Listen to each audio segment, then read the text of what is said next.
That's a great question. And when you look at what it says there, it says he existed in the form of God. So this is already speaking to his eternal sonship. Jesus was always God. We see this in John 1:1. Even before time began, Jesus was there on the scene. He is God incarnate in the flesh, but also God eternal from time past. And it says in verse 6 that although he exists in the form of God, he did not regard equality with God a thing to be grasped.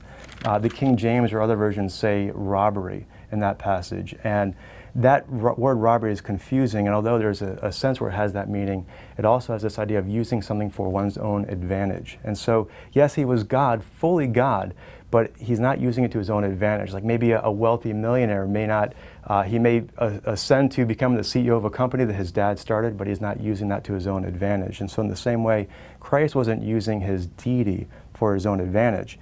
Verse 7, this is the verse that often trips people up. It says, but he emptied himself, taking the form of a servant, being made in the likeness of men, and then being found in appearance of man. It goes on to say he became humble and went to the cross.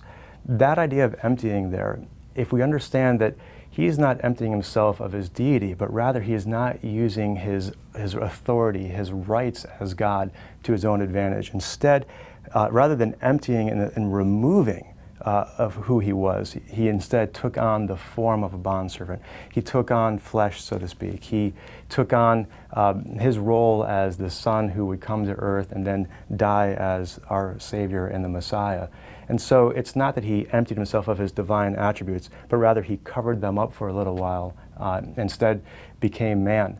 I like to use the analogy that if I have a banana and a paper bag, if I put the banana in a paper bag and I hold out to you and say, what do I have? You could say I've got a paper bag, you can say I have a banana, and both would be correct. In the same way, Christ was always there, but he was temporarily covered up by his humanity until he died and rose again and his glory was evident to everyone.